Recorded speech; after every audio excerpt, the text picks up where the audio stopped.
Vamos receber agora o nosso comentarista de política, Felipe Egito. Vem aqui, ó. Olá, como é que tá? Tudo certo? Tudo bom. Final de semana, aliás, no último programa a gente não teve junto, mas agora a gente vai falar sobre o resultado das eleições que, para mim, surpreendeu um pouco, principalmente na parte da Câmara Municipal de João Pessoa, né? Isso. Começando, né, falar sobre a Câmara Municipal, nós tivemos aí uma renovação de cerca de 48% dos assentos na Câmara. Isso é um resultado positivo. Entretanto, Matheus, nós só elegemos uma mulher. E isso é complicado. Por quê? Porque acaba que não temos uma representação, que nós não temos uma representação feminina, e as políticas públicas voltadas para a mulher acabam não sendo discutidas amplamente dentro do processo. Então, isso é uma falha, é um problema muito grande. Então, isso mostra todo aquele tradicionalismo que nós temos, infelizmente, na nossa política. A política paraibana ela ainda é muito presa ao tradicionalismo. Campina Grande se mostrou um pouco mais progressista, apesar de maneira mais contundente, de maneira mais habitual, ter um eleitor mais conservador, mas elegeram mais mulheres, inclusive uma mulher negra. Né? Então, lá teve uma renovação e uma coisa bem maior do que nós tivemos aqui em João Pessoa. E um fato interessante é que João Pessoa foi a capital brasileira que menos elegeu mulheres na Câmara Municipal, né? Elegeu apenas uma. Porto Alegre, se eu não me engano, elegeu 4, se não me falha a memória. Mas saindo do poder legislativo, indo para o executivo, João Pessoa não confirmou o resultado no primeiro turno, como até as pesquisas estavam adiantando, mas o terceiro colocado, que foi o candidato do PSDB, né, o Rui Carneiro, chegou e quase foi para o segundo turno, foi até surpreendente, mas acabou dando o que estava as pesquisas apontando, né, Nilvan, do MDB, e também o Cícero Lucena, do Progressistas, é isso? Do PP. Do PP, isso, perdão. As pesquisas acabaram, né, nos mostrando bem o que estava, né, o que se desenhou no último domingo, na estrutura que nós tínhamos, Matheus.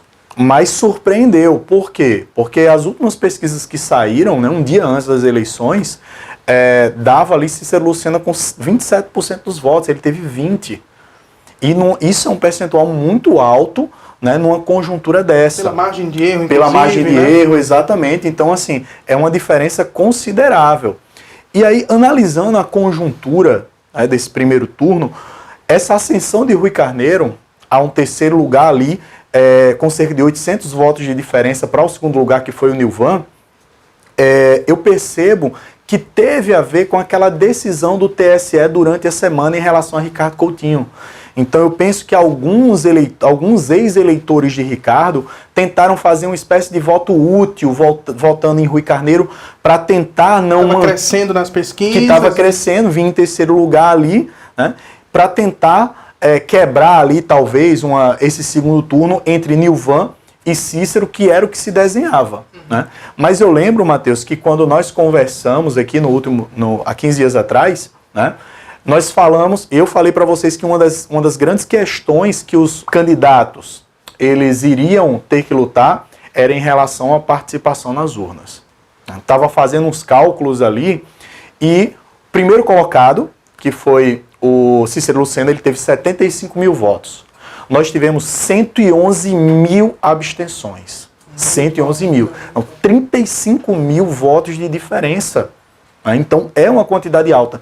Se somarmos aí votos brancos e nulos, chegamos a 150 mil votos. Ou seja, o número, se somarmos abstenções, votos nulos e votos brancos, dá o dobro da votação do primeiro colocado nas eleições. Então, eu penso que, e aí na próxima semana nós discutiremos as alianças, mas eu penso que o que mais, na verdade, os políticos devem buscar nesse segundo turno, Matheus, é tentar quebrar e fazer com que as pessoas vão votar.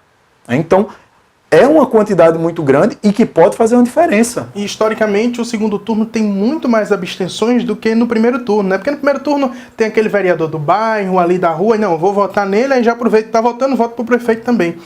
Mas no segundo turno é só para prefeito e muita gente também deixa de votar. A pandemia está aí também já tirando o pessoal das urnas, né, por questões de segurança. Muita gente tem seus motivos. E além disso também a justificativa esse ano dá para ser feita eletronicamente pelo aplicativo do celular, apesar de que a gente teve um probleminha agora com o e-título, né, nesse primeiro turno, mas o pessoal tem essa possibilidade, também não está pagando aquela multa, né, apesar de ser um valor meio irrisório, vamos dizer assim, R$2 e pouco, R$3 e alguma coisa, mas por conta da pandemia essa multa não existe mais, então isso faz com que as pessoas também não vão para as urnas, né? Vamos dizer assim, se você pensa assim dessa forma também. Sim, né?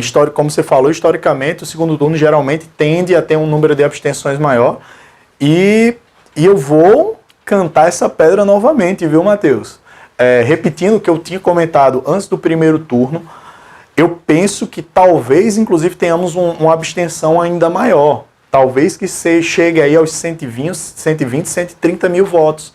Então, assim, é onde eu penso que os candidatos eles devem focar. É tentar fazer as pessoas votarem. Estamos vivendo aí uma realidade quase dos Estados Unidos, né, em que os candidatos têm que tentar convencer as pessoas a votarem. Então, eu penso que é meio que está acontecendo. E aí, vamos esperar para ver esse cenário, né? Então, mais do que alianças, é buscar fazer as pessoas votarem. Só para a gente encerrar, o tempo está curto. Qual foi o candidato que mais te surpreendeu, positivamente e negativamente, nesta campanha? Positivamente, obviamente, o Rui Carneiro, né, pela ascensão que ele teve, inclusive declarou já neutralidade.